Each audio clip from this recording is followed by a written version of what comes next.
جو مسائل بیان کیے جا رہے ہیں ان کا سیکھنا ہم پر فرض ہے، ضروری ہے۔ تو سب سے پہلے زکوٰۃ کو زکوٰۃ کیوں کہتے ہیں، اس کی وجہ کیا ہے؟ تو اس سوال کا جواب یہ ہے، زکوٰۃ کا لغوی معنی طہارت اور افزائش کے ہیں۔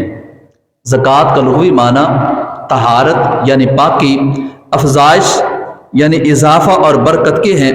اس وجہ سے زکوٰۃ کو زکوٰۃ کہتے ہیں، چونکہ زکوٰۃ بقیہ مال کے لیے معنوی اعتبار سے طہارت اور افزائش یعنی بڑھنے کا سبب بنتی ہے، اس لیے اسے زکوٰۃ کہا جاتا ہے۔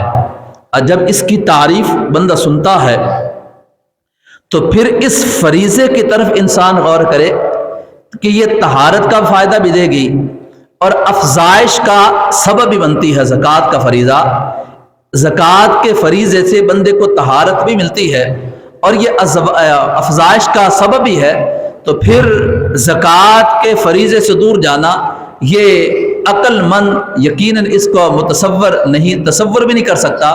ہاں کہ جس پر یہ چیز بڑی بوجھ لگتی ہے اور حلاوت ایمان سے دور ہے، ہو سکتا ہے وہ اس کو اپنے لیے بوجھ جانے۔ اب زکوٰۃ کی تعریف کیا ہے؟ زکوٰۃ کی تعریف یہ ہے، زکوٰۃ شریعت کی جانب سے مقرر کردہ مال کو کہتے ہیں۔ زکوٰۃ شریعت کی طرف سے مقرر کردہ جو مال ہے، اس مال کو زکوٰۃ کہا جاتا ہے کہ جس سے اپنا نفع ہر طرح سے ختم کرنے کے بعد رضائے الہی کے لیے حکم قرآنی کے مطابق اس کے مصارف میں دینا۔ رضا الہی کے لیے زکوٰۃ کو حکم الہی کے مطابق اس کے مصارف میں دینا، یہ زکوٰۃ کی تعریف میں آتا ہے۔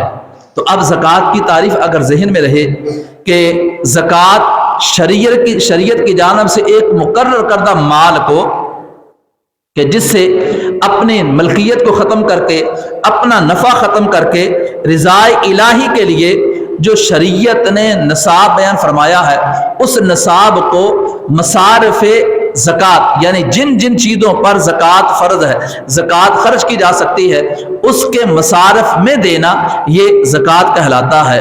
پھر اگلا سوال پیدا ہوتا ہے کہ زکوٰۃ کی کتنی اقسام ہیں؟ ہمارے پاس بہت ساری چیزیں ہیں، اب گھر بھی ہے، مکان بھی ہے، موٹر سائیکل بھی ہے، گاڑی بھی ہے، بہت ساری چیزیں ہمارے گھر کے اندر ہیں۔ اب جو ہماری ملکیت میں ہے، اب گھر کا سربراہ ہے تو فرنیچر بھی اس کی ملکیت میں ہے، تو پھر زکوٰۃ کا اطلاق کس کس مال پر ہوتا ہے؟ جو ہماری ملکیت میں مال ہے، کس کس مال پر زکوٰۃ ہوگی؟ تو اس سوال کا جواب بھی آپ کو دینے سے پہلے زکوٰۃ کو بنیادی اعتبار سے دو قسموں میں تقسیم کیا گیا ہے۔ زکوٰۃ کو بنیادی اعتبار سے دو قسموں میں تقسیم کیا گیا ہے۔ نمبر ایک مال کی زکوٰۃ، نمبر دو افراد کی زکوٰۃ۔ اب مال کی زکوٰۃ، اس میں سونا، چاندی، مال تجارت، مواشی، زراعت اور پھلوں، یہ ساری کی ساری چیزیں آ جاتی ہیں جو مال کی زکوٰۃ میں آتی ہیں۔ اور افراد کی زکوٰۃ جس کو علماء فرماتے ہیں یعنی صدقہ فطر، یہ افراد کی زکوٰۃ ہے۔ اور مال کی زکوٰۃ وہ کہ جس کی ساری یہ قسمیں آ جاتی ہیں۔ تو بنیادی اعتبار سے اس کی دو قسمیں ہیں۔ تو اس اعتبار سے زکوٰۃ کے حوالے سے دیکھا جائے تو جن چیزوں پر زکوٰۃ فرض ہوتی ہے، اس فریضے کو ادا کرنا ہے، ان کی تعداد بالکل کم ہے، اور جن کے اندر چھوٹ ہے وہ بہت زیادہ ہے۔